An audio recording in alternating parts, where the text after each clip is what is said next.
The song's called Spangled, not Shut the Fuck Up. Welcome to episode 68 of the Hipsters United podcast. My name is Chris, and joining me this week are Jason. Hello. Alex. Hello. And special guest Susan. Hi. Susan and Jason both attended the concert in Austin last week, so we will once again get a report from the front lines from them in a little bit.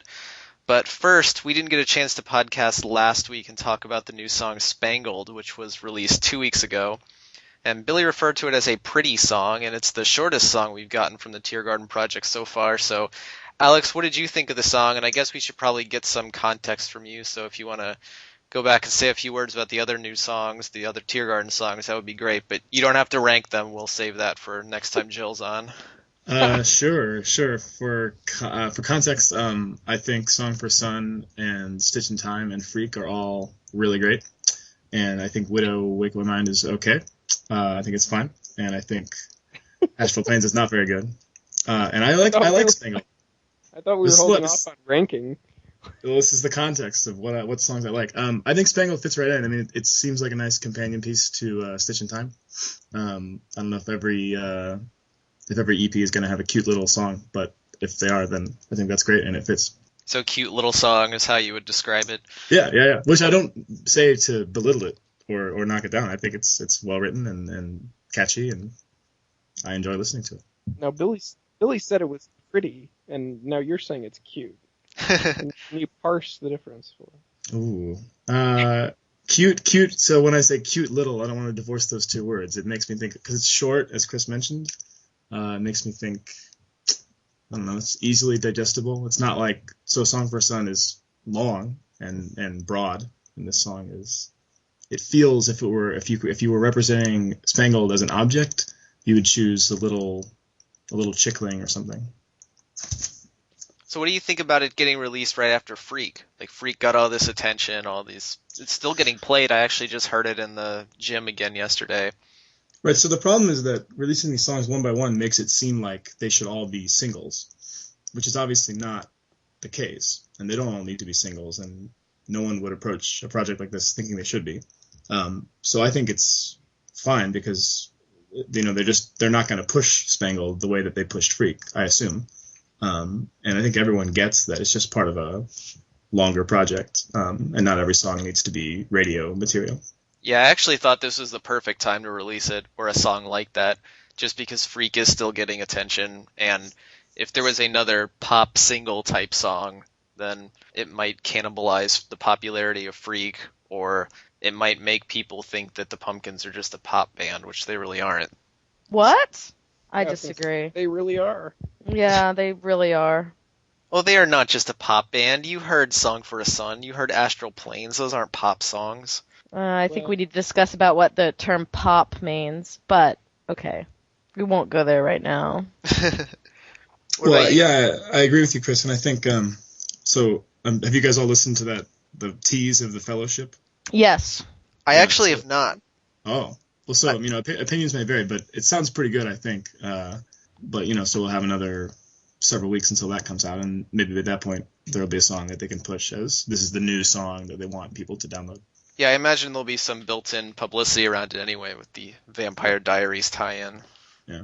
Has anyone seen that show? I have not seen it. I'm an avid watcher. I've seen every episode. I watch it every week.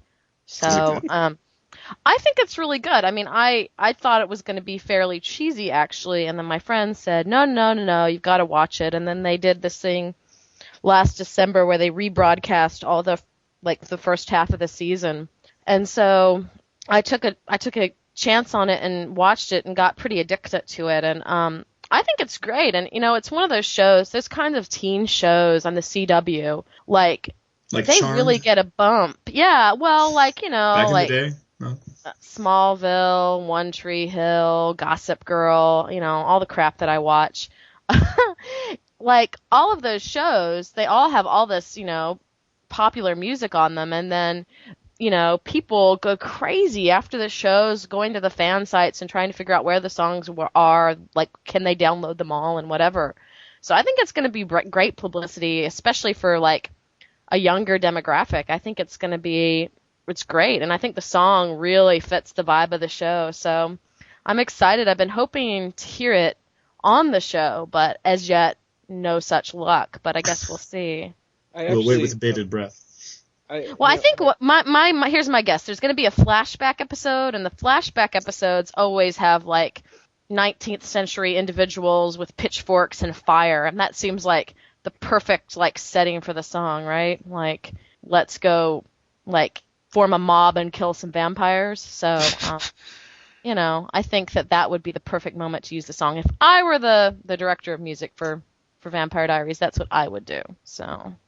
I think it's a pretty cool stroke that this song in particular, to get placed in such a completely different context. Because when Billy wrote the song, and when we heard it for the first time with the Spirits of the Sky, like, the immediate interpretation was, are you with the Smashing Pumpkins or are you against us? Like reaching back to the sort of confrontation with the fans and with, whatever the rest of the world during the 20th anniversary tour, right?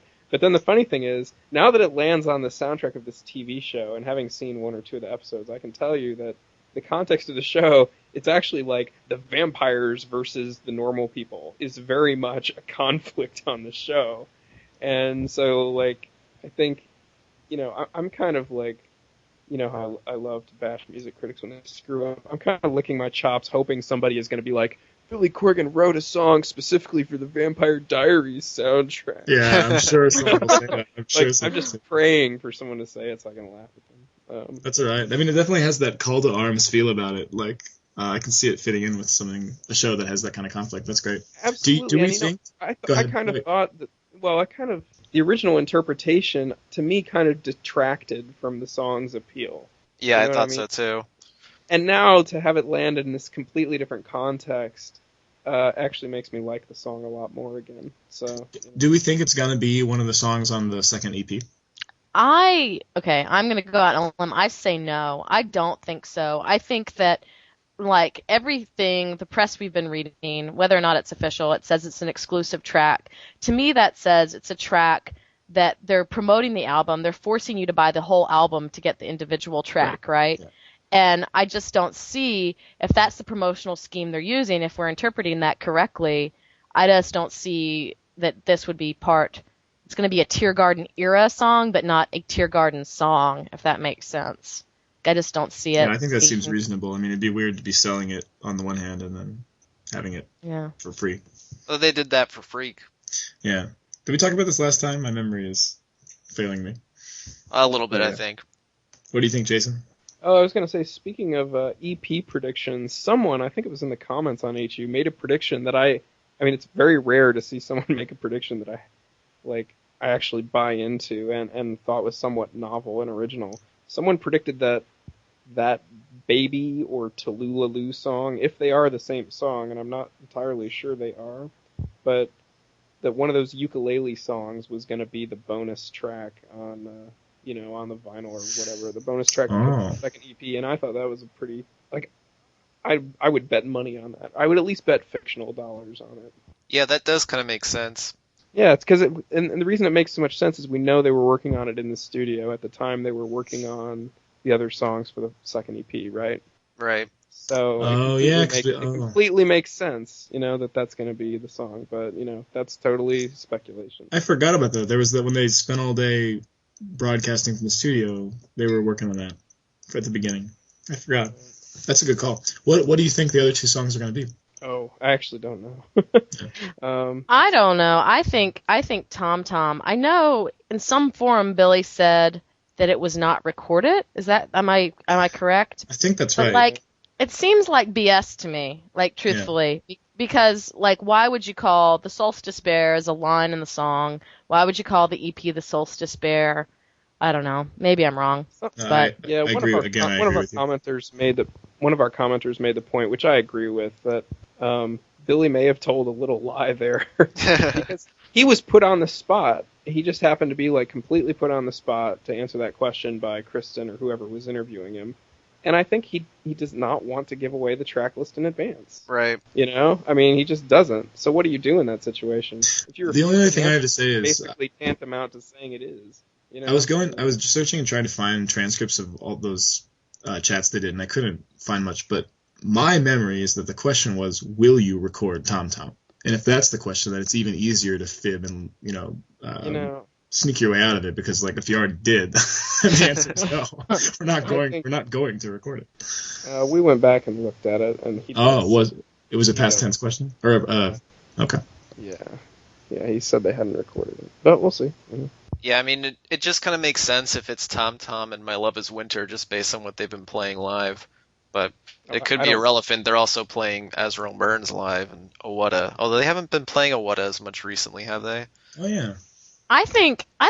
My impression, just because My Love Is Winter was one of the sound check songs, is that it's yet to be recorded. But I could be wrong, because it was one of those, during the July tour when they were playing the sound checks, My Love Is Winter was a feature in there, and my own understanding was those were songs that they were working out in the band environment and that they weren't yet recorded, but I could be wrong. Like I would think it would be Owutta or Rome Burns. Those would be my best bets for the fourth song.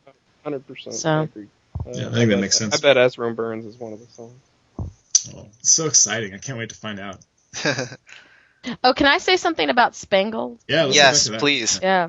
Well, I was gonna say, when he said this is a song features the harpsichord, I got really excited because I'm a big Tori Amos fan. So I was like, I didn't know what to expect, but I was expecting more rock. I'm a big fan of the rock harpsichord, but anyway. No, I think it was a really beautiful song, but something about the production for me, I don't know, just quite didn't make it over the hill.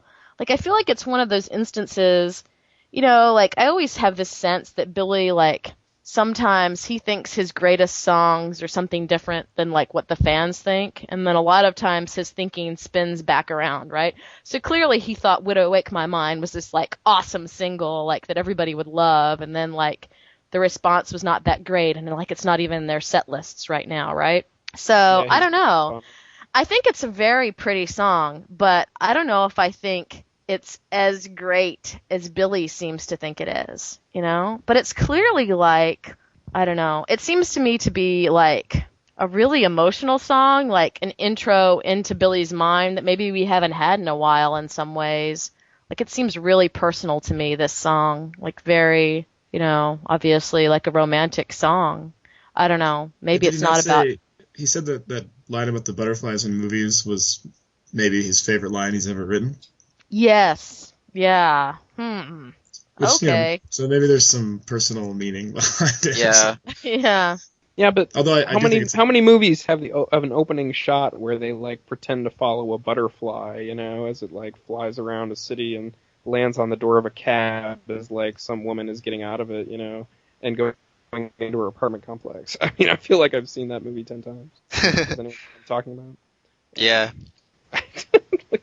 It just seems like following a butterfly with a camera shot is like a classic. Like, we're in a romantic comedy. Or the butterfly must stand for something deeper than a literal butterfly. Well, yeah, I think butterfly is Jessica Veronica. I did think that this song is one of the only ones of the newer songs that have those old-fashioned, evocative, symbolic lyrics that kind of we remember Billy from a while ago that I've talked about previously that I thought has been kind of missing lately. Yeah, it was similar when Freak came out. People were impressed with the lyrics and happy to have something to not necessarily sink your teeth into, but think about and just experience as the words. Yeah, I mean, looking back in the first EP, like I think of the first EP as kind of like this weird, like kind of spiritual EP, like conceptual song about Billy's like failure to reproduce and astral planes, this mantra song or whatever. And it seems like the second EP is more just like classic Pumpkins type songs in a way. I don't know. I agree. I think the two songs have both been very much more personal than a lot, except maybe Song for a Son. He's really into the lyrics to Freak as, I mean, everyone's identified it as a protest song when they write about it, but when we saw him singing it in Austin, like, half the song, it seems like he's got his, like, hand or his fist in the air, like, exhorting the crowd, like, like he's leading us in almost a rally type, or like let him hear you in whatever places, Yeah. the target of the protest. It was interesting. Sing Speaking so of- loud, yeah. My original plan was to actually bring somebody on the podcast who was going to disagree with us, since one of the common complaints about the podcast is that we all agree with each other. So I was going to look for somebody who disagreed with at least what I thought about the song, but last week after it came out, I really couldn't decide whether I really liked it or not. It was just kind of, a lot of people have said it's the kind of song that they think is going to grow on them, and I think it is for me too. It's not the type of song that I immediately either like or hate. Yeah, it's a little non-traditional. It doesn't have the same hooky chorus that songs do sometimes, I think. Yeah. I was going to say, I find it very catchy, and I find all the Teargarden songs very catchy, which is something that was not really true of the Zeitgeist era songs, at least not very many of them. Yeah, it's You interesting. know what I'm saying? Yeah. Like, I find myself walking around, like, the songs just immediately catch in my head, and Spangled pretty much immediately caught in my head. Whereas, I still can't, like, if I sit here and try to think of how Stellar goes, I still can't do it, I had that problem with Never Lost for a long time. Like, how does Yeah, it go? I mean, yeah, it seems like a lot of the Zeitgeist songs kind of lack that, and Teargarden songs have it more so. So, Billy's pop songwriting gene or whatever. Yeah, that's right. Mm-hmm. Yeah. That's interesting, because when I think back on Zeitgeist, I think you're right. I immediately think of the guitar riff from whatever Right. song I'm thinking of, Yeah. whereas when I think back on the Teargarden songs, I immediately think of the chorus of the song. I saw someone mention 7 Shades of Black the other day, and I was like, I can't even think of the chorus to that song. Yeah, that one specifically, I know the guitar riff exactly, but It's I gotta go back and listen pressed to to tell you the Excitement. lyrics. it's I want you bad. Oh, it doesn't ring any bells. I just remember the last line of that Because I song. want It you brings- bad. Ah. Oh yeah. That's nothing to help about. No, Well, that I actually wasn't a fan. Like, I fell away from around the time of the Zwan breakup until I heard, somehow I found a link to the YouTube videos of The Spirits in the Sky. And I really do think, for me, like, that's what brought me back to the fold, right? Was these, like, awesome pop songs that they were doing at those shows in 2009, yeah. So, yeah, I think it seems to me, when I heard those songs, I'm like, it seems to be a return to what he used to do. And, I still don't actually own Zeitgeist. I know, horrors. But, yeah, I think... There are many copies from which to choose if you decide to buy it. If you buy one, you have to buy them all. That's right, because, otherwise Billy wouldn't be taking advantage of you and Yeah. stealing your money. You would have nothing to complain about if you didn't buy them all. All right, so I'm no Beatles expert. I'm not even close to a Beatles expert. I'm not even really a Beatles fan. But when I hear Spangled, I hear the Beatles, and that's something I've almost never said about a Pumpkins song. Did that occur to any of you? I read a lot of people say that. What is it about it that makes you say that? It's got more to do with the production than anything. Yeah. There's just something about it that sounds like it's close to how Beatles songs sound. It's more modern, it's fuller, it's got, pumpkin-y elements, whatever that means, but it just still kind of evokes that sound to me, which is a sound I'm not a huge fan of. I'm just putting that out there. Yeah, I think a lot of this whole Teargarden project seems like backward-looking in a way. Like, I always thought, like, in my teenagerhood as a Pumpkins fan, that Pumpkins were this, like, cutting-edge, forward-thinking band doing all these crazy new things with their production. And it really, like, right now, he seems in a very, like, at least in terms of, maybe not songwriting, but in terms of production, like, very backward-looking. Just like the sound of the synths and just various things.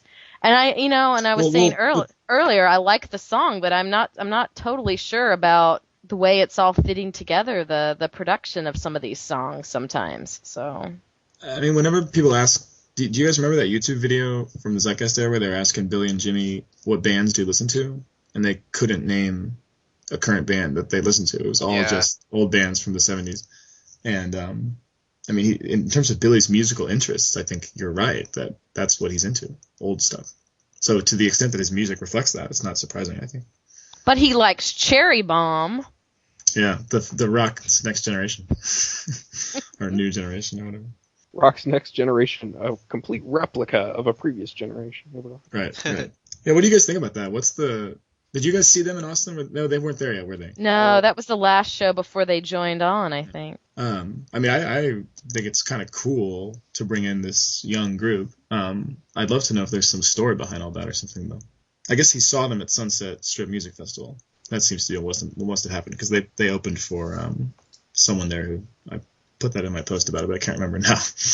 I thought it was totally a Billy move. Like, just something totally unexpected that you would expect may receive a lot of criticism for, but he went ahead and did it anyway. Well, I mean, not to sound like the total, like, feminist axe grinder, right? But, like, when we were at this show, we were with a group of, maybe 7 or 8, like, super fans, like, old super fans, basically. And, like, the reaction of the women was generally like, yeah, girl power, awesome, rocker chicks, you little girls, yeah. And, like, the reaction of the guys was like, oh, my God, right? I don't know. I think there's a gender divide on this. Like, I kind of want to roll my eyes a little bit, but at the same time, it's so freaking cool. Like, if I were the 14-year-old girl that got to go on tour with Billy, oh, my God. Like, yeah, I mean, I just think it's super cool, and it's just very, I don't know, as a feminist, I would say, yay! Yeah, I mean, me personally, I think it's great, especially hearing people say that they're actually really good. But Yeah, I just think it's the kind of been- thing that's an easy thing for people to make fun of if you are writing an article where you want to criticize Billy Corgan. It just that's adds to the pile. That's what I took Chris's point to be, just that regardless of what the reality is, it's an easy thing for people to snark about. Yeah. And so in that case, it's classic Billy. Yeah, well, I But yeah, people snarked seem plenty like they're- about Bad City, so... They're so good. What if they were all 13? It'd be even better if they were all 13, I guess, because it would be that much more impressive. How many bands all of 13-year-old boys have there been? I mean... How The old Jonas is, Brothers. yeah, I know, but it's like... Hanson? Yeah. But Hanson is actually, like, really awesome, so they're very talented. I know the bands exist. I'm just thinking, like, if Billy invited a band of all boys on tour, I don't know that guys would be into that either. You know? I No, don't the know. girl thing fits, I think. I have no idea. But anyway. And I think people have reported being won over by their performances. Yeah. Must have been the Foo Fighters cover. Yeah, right. Yeah, it's They too bad covered- they only played a few dates. What, like 4 or 5 shows with them? Generation. Maybe we'll see them again in the Yeah, it'd be kind of cool if they if like the next U.S. tour, I guess they're like in school, so maybe it's hard to I schedule. hope so. future. They may have tutors. Yeah, they're living the rock lifestyle now. They have Yeah, a they're personal living the tutor following them around. Right, it's like child actors. They can go to foreign countries and film movies, and Yeah, okay. in a few years they'll all be in rehab. But I think it's time to get some feedback on the Austin show. Jason, do you want to walk us through your experience seeing leg 2 of the U.S. tour after you caught 2 shows on leg 1? And I guess, Susan, you also caught at least 1 show on leg 1? Yeah, I saw them in Charlotte in July. So I'm going to have to go first here. I can go first. Oh, go ahead.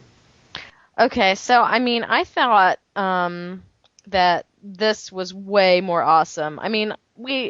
Charlotte show was probably not one of the better shows on that July tour. I just thought the Austin crowd was really perfect for this exact kind of, like, sort of backwards looking, like, rock, jammy music. I don't know. Like, it's not really my thing, right? Gossamer is not necessarily my thing, but I think the vibe of the crowd... Hooray! Finally, someone else on the podcast who doesn't just love Gossamer. No, I'm actually... Susan, you're off the podcast. I'm fairly anti-Gossamer, but this is the only time that I can say definitively that I really did enjoy it, and I think it was a lot because of the crowd. Really, it's just like, I don't know, it was an outdoor show, and I just felt like the crowd really fit the whole vibe of, like, the Tear Garden project in a way. But I thought it was great. I thought they sounded a lot tighter than July. And I thought they've clearly been honing their set list a lot, and they've been, taking out the chaff or whatever, and I thought it was great. That's just kind of my initial impression. So I think they polished up their Kiss, their dialogue about Kiss. And, Jeff performed a sweet take on the Lick It Up riff. Yeah, we've watched that video like 20 times in the last week. Just Oh, what? Oh. of well, I mean, I have. Maybe you have. Oh, Lick It Up, the song. Yeah. After we went to that concert, we were like watching Kiss's original video for Lick It Up. It's one where they don't have the makeup. It was the one where they don't have the makeup, right? Where it pans up and they're in street clothes or whatever. Yeah, it was a disturbing video. There were these hot women on the prowl. Feral women. Feral, yeah, they were animal-like in their existence. It's kind of hard. Post-apocalyptic. Yeah, they're wandering the streets looking for food or. Men, folks. Yeah, that's what I was gonna say. You guys I think was the gonna crowd? say it in a dirtier way, but then I hesitated. It's like, how much of an explicit rating do I really want to earn for this podcast?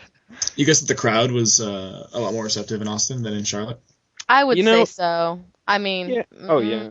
I mean, my sense of the Charlotte show was that there were a lot of people that were just like, Smashing Pumpkins? What the fuck? Let's buy a ticket, right? Or, whatever. There were a lot of people there that looked like kind of they were there to see and be seen, and they were drinking a lot of beer. And the Austin show, it just seemed, I mean, and Austin is a music city. See here, I'm going to go on my pro-Austin rant. But, I just think a lot of people were out there to really see the band. I thought it was good.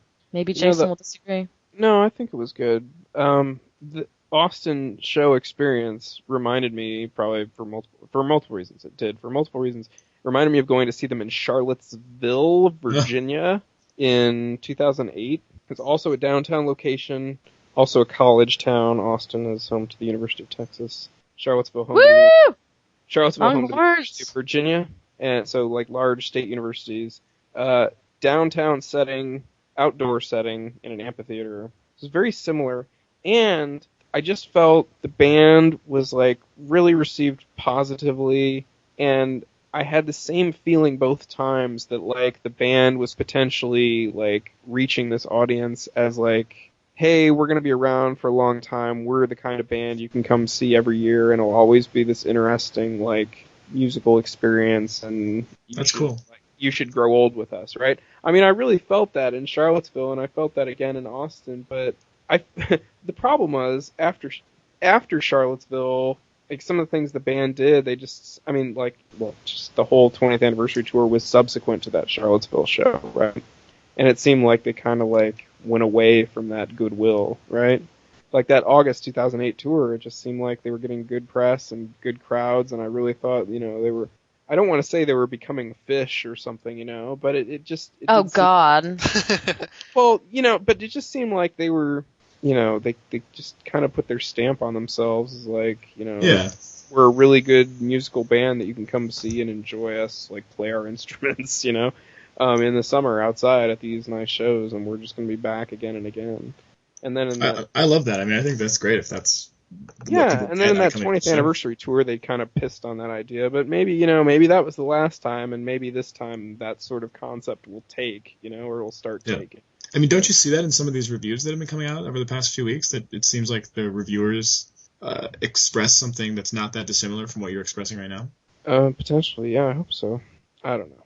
But the thing is, it's like the Pumpkins, they, like, the number of people who accept everything about the Pumpkins, like, and make them their, like, favorite band. But it's like everyone has reservations about this band, almost everyone. You know what I mean? They don't seem to, like, except for, how do I put this? It's like a band like Fish gets this unreserved ardor and this just acceptance of what the band is about from, like, a much larger group of people. Yeah.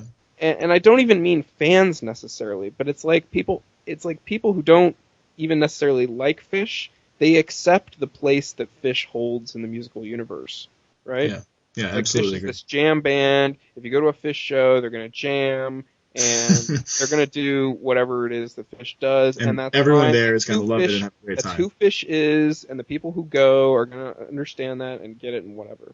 But like the Pumpkins, it's like there are all these different like subsets of fans that like part of what the Pumpkins do, right? And so it's like part of the fans are going to the show to hear the singles, and part of the fans are going to hear Gossamer, and part of the fans are going to hear like the pop rock songs, like I think Susan tends toward, right? And part of the fans like see them as this new classic rock band, and like and on, right? And so the number of fans that like really like I don't know, just like get who the Pumpkins are and like accept that that is who they are and that they're going to play a Smashing Pumpkins type show is like vanishingly small. But this is, I mean, the type of concerts they play now are the type of concerts they've always played.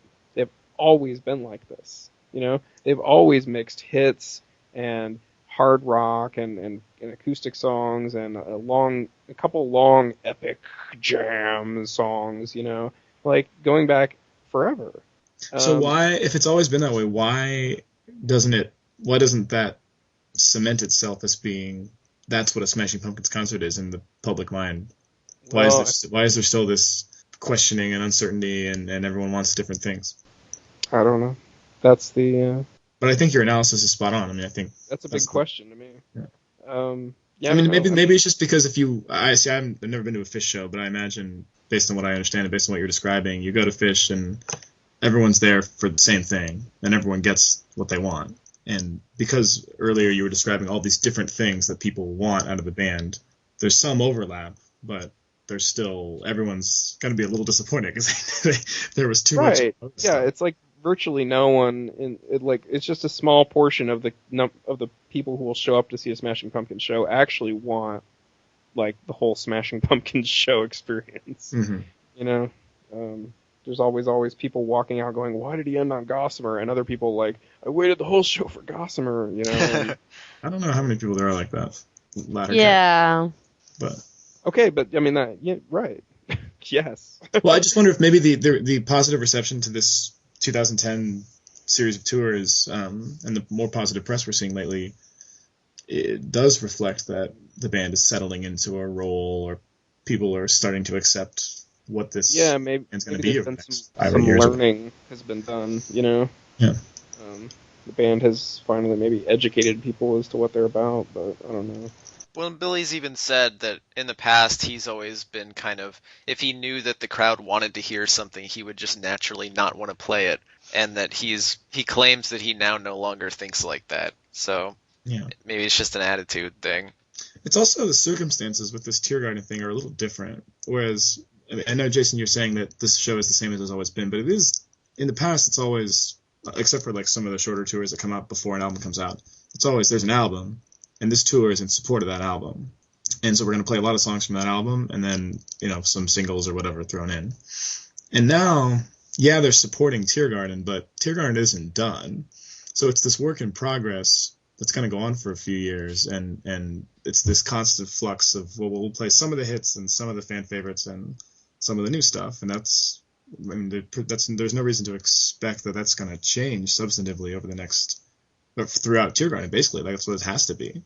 I was just imagining, like, them playing a 44-song set. It's just going to be impossible to, like, I don't know, really, really play all Tiergarten songs, right? So, Alex, you make a good point. I would say that is somewhat of a difference from the past, because I would say all the way through the original band, they tended to focus on the new album very much. Right. You know? Like, when you went to see a Melancholy show, you didn't get necessarily all the Siamese Dream hits, you know? Right. And you... Same with The Door. And you even probably Machine wouldn't get a song like Soma or a song like Hummer, you know? And then the Adore tour was even to a further extreme. Right. You know? You wouldn't get any Siamese Dream songs. Well, yeah, that was when Billy announced that he was never going to play anything again from before Melancholy. And then Machina started to tilt backwards a bit, you know. I agree, but it's still amazing to look at the Machina set list. How much? I mean, they played a lot of Machina on those tours, much more than they're focusing on Tiergarten now, I think. I agree, but I would say since 2007, when the band's been back, it's been pretty much like it is now.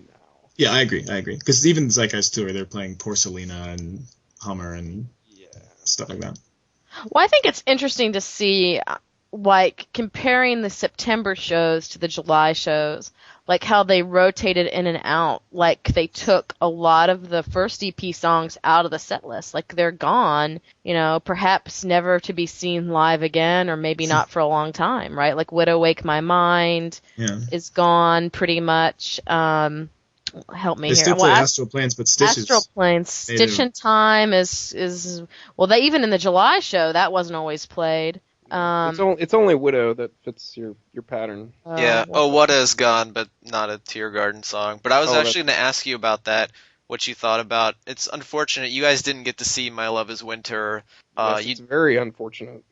You were pretty pissed. We had, for background, we had seen it at the sound check in Charlotte. Right. So we had seen it, but of course we weren't really able to like process it at that point. Yeah, it's hard to Hearing process it for the first time. Yeah, right. But you did get to see Tom Tom and Spangled, right? Yes. What So was how the do you reaction think like to those? they've rotated those in and they've rotated out Widow and Oh Whata? Like how, I know, I can see why they rotated out Widow, just because from the show I was at least, Billy thought it was really going to be a crowd sing-along song, and it really wasn't. Like, the crowd wasn't as into it, I don't think, as he thought they would be.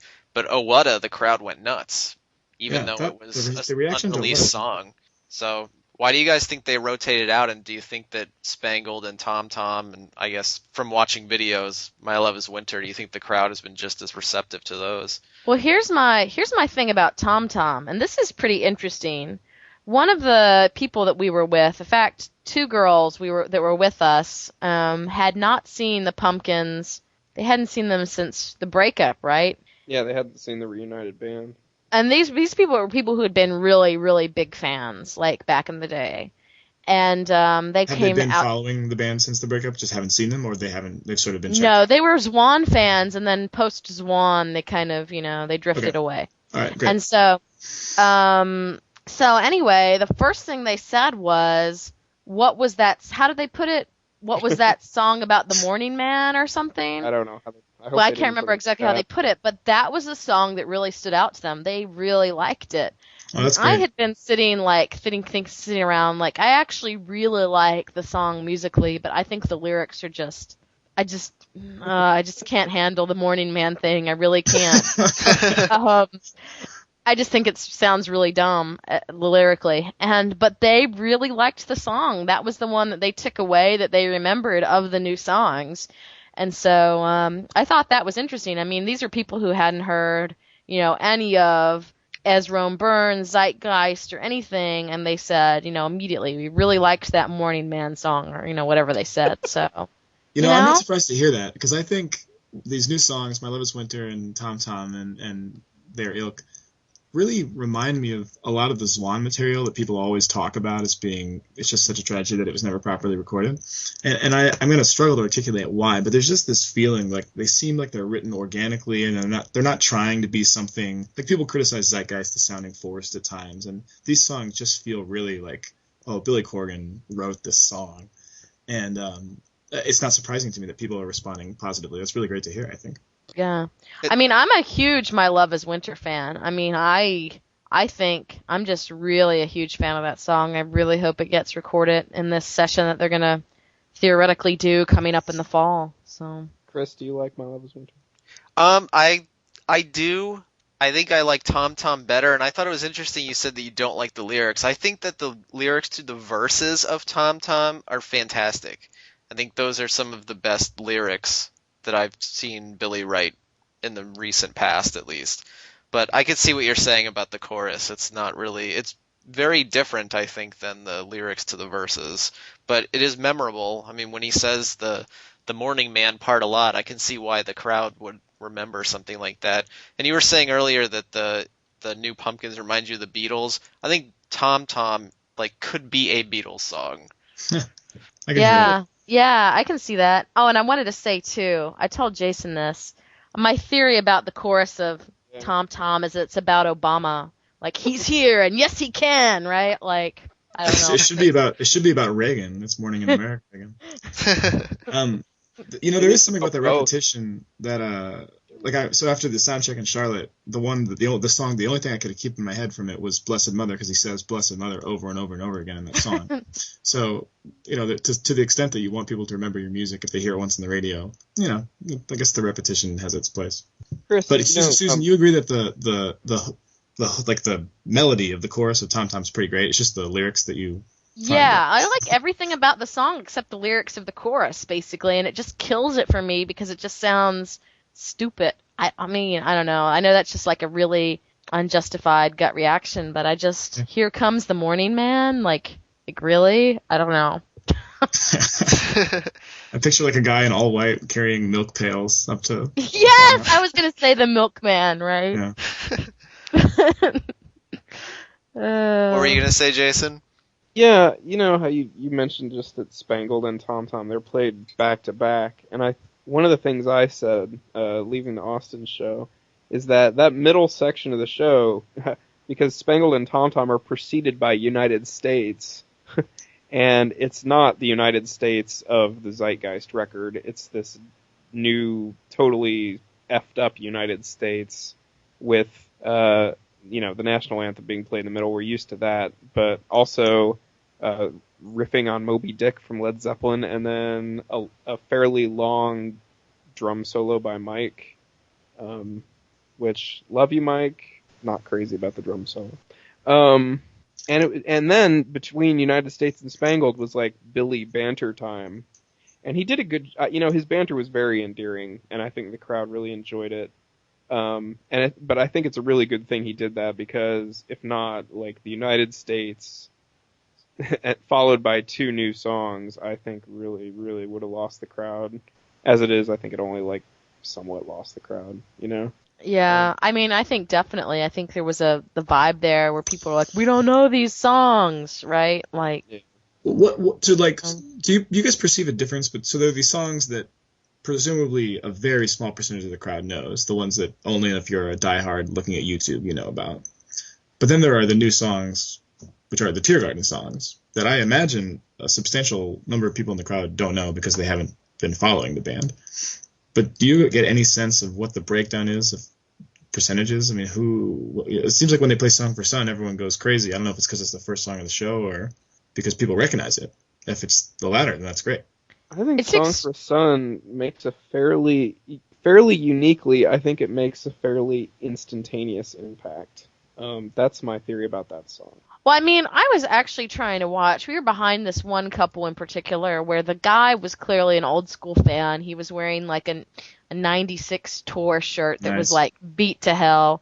And like, he was rocking out. And I remember like distinctly, like during Ezra Burns, which is a song that you're not going to have heard unless you like watch YouTube or download bootlegs or whatever. He was rocking out. I mean, I think it's fairly easy to rock out to that song even if you don't know it. But, and his girlfriend, like you could definitely tell when she got bored because she'd wander off or check her text messages. And I mean, I think during that whole period, like this whole like United States to Spangled to Tom Tom, yeah, that was definitely a time when she was like not as much paying attention, right? So like I was trying to watch, but it is really hard to get a sense. Like I got a very strong sense that the crowd knew Freak. Like, for example, like a very strong sense. I think 101X is playing it or whatever, and it seemed like the crowd knew it. The show, too. Yeah, and so, but... it probably doesn't take many listens, like hearing it in the gym once or whatever, to recognize it when it comes up on stage. You're like, oh, I know this song. That's sort of all you need. You just need people to be like they could play anything from Melancholy or Siamese Dream, and people are like, oh, I know it. It doesn't matter if it's their favorite song. So I wonder if, just a little like radio airplay is all it, like that makes it. Then people are like, oh yeah, I heard a song that I know. I like that. People like that. From what I saw in Columbus and just what I would guess from these other shows, it seems like the crowd is more into the louder, faster songs that they've never heard of. Like, if you had asked me, they played Spangled, what do you think the crowd was like? I would guess the crowd was half or two-thirds of them were really bored. Just because that kind of song is hard to pull off when most of the crowd doesn't know it. If it's a slow song like Disarm that the crowd knows, that's one thing, but if it's a slow, softer song that the crowd doesn't know, it's kind of hard to pull that off. Well, that's part of what he's bantered about. Like a couple instances I've heard him say, here's my new song Spangled, like go download it. Like he, I feel it seems like he's trying to give it some special attention there to tell people about it. And I thought that really worked. I thought that was really effective in the show because I thought Spangled got a good reception, but I think it was directly related to Billy talking about how it was a new song and it was free and, like right beforehand. I think he just, the way he presented it, it's just like you almost would have had to have been an asshole not to have like tried to appreciate the song. You know what I mean? That's cool. But I think the reason they haven't played A Stitch in Time very much, they didn't play it at all, I don't think, until late August or early September. I mean, I just imagine that, like, where would it go? At least at the show I went to, I didn't really see a place where A Stitch in Time would have fit very well. Do they still do like the mid-set Billy by himself acoustic thing, or is that's a relic of past tours? No, they haven't been doing that. Because if they were to do that, then Stitch in Time would fit right in there. Right. But if they're not, then But yeah, they haven't been doing that anymore, which is kind of interesting.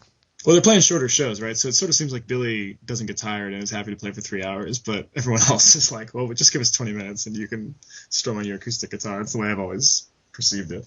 I'm sorry. Yeah, it seems like they're throwing in the. Oh, sorry. No, I was just going to tell Chris that I'm sorry, but Gossamer was badass. I'm glad you enjoyed it.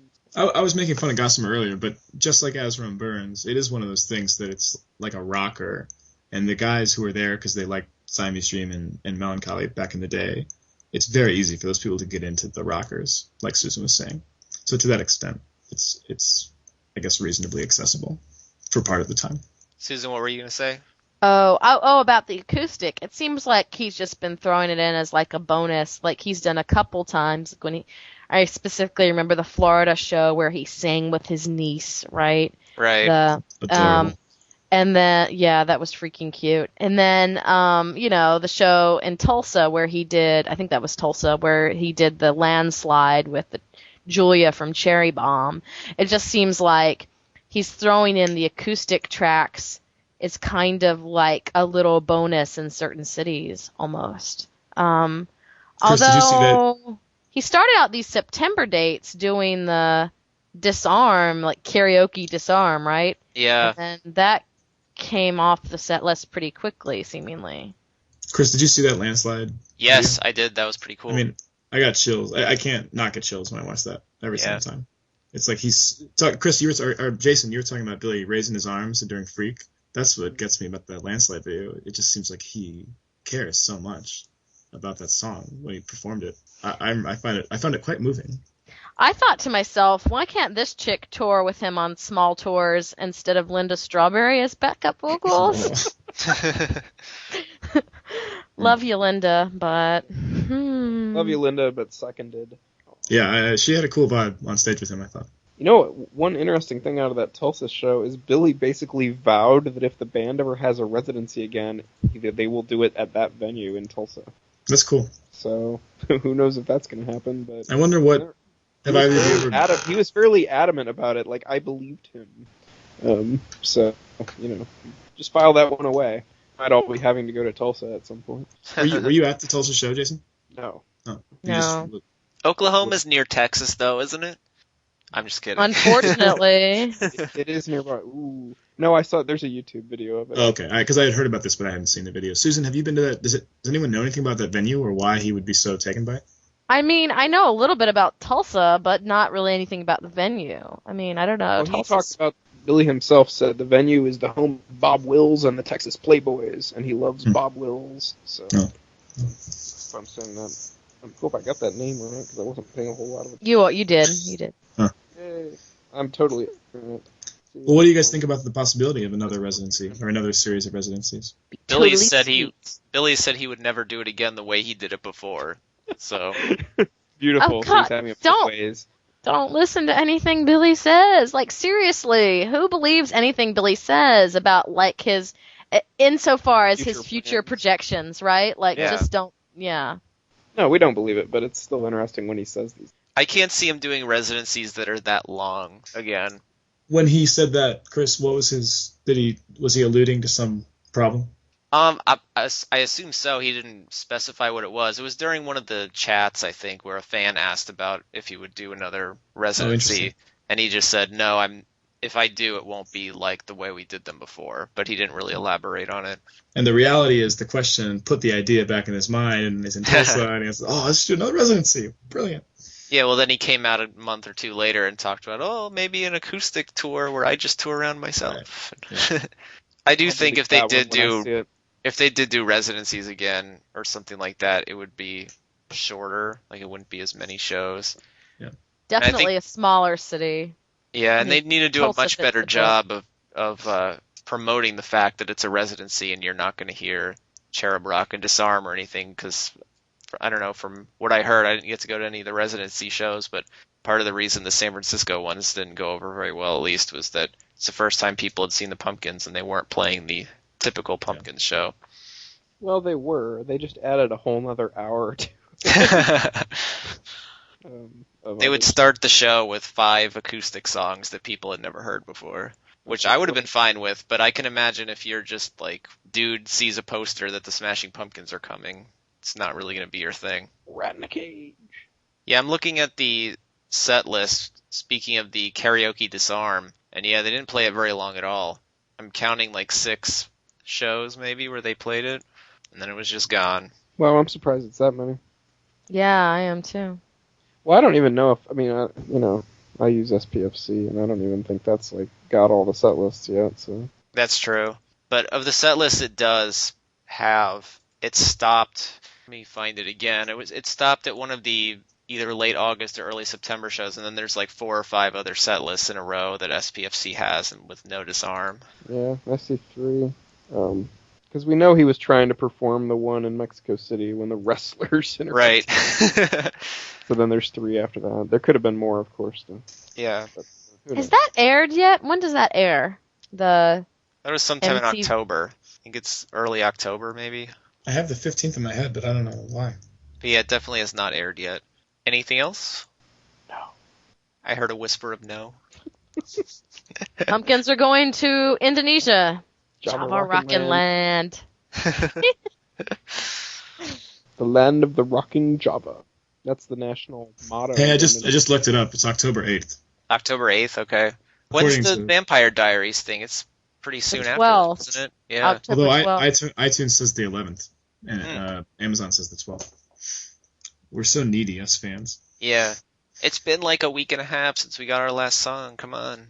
Give us more material to criticize, Billy. It says it looks like maybe the show already aired on MTV in Latin America on the 17th, but then on the 8th is when the other 155 countries that have MTV get it.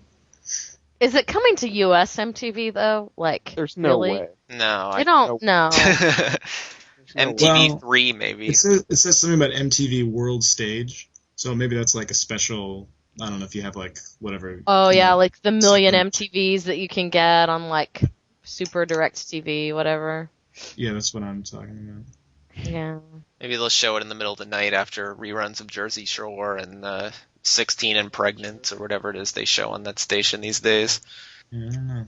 Well, thanks for joining us this week. If you are planning on attending the Australia-New Zealand tour or the Indonesia shows or any of the future tour dates outside of America that none of the HU crowd is going to be able to get to, and you want to either be a guest on the podcast or just record a short interview to talk about the show, please use the contact form on hipstersunited.com. Our closing song is Spangled from Seattle on September 10th, 2010. Good night, everybody. I'd like to play a new song for you.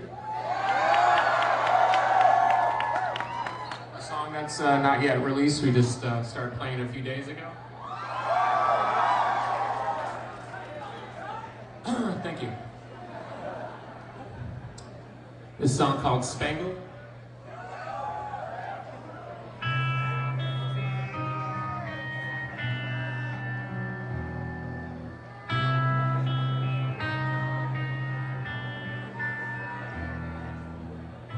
How I love you isn't fair. God must want me next to you there. And if I show up to disappear, will you hold me half as near? Tangled in your body, spangled by the nighttime sky. Of all the lovers to be a friend, I'll come back round, you know me. And it's a sad state of happiness if I can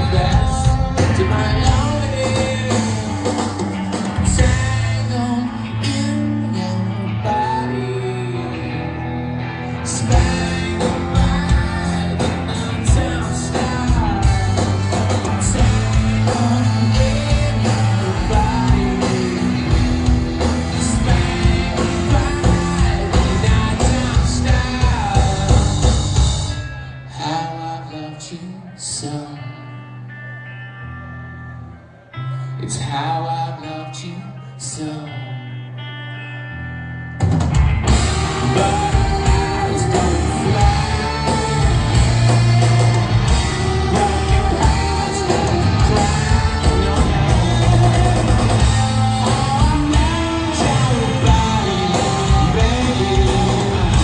Our lives are separate, baby. Our lives don't make it in movie. How I love you so.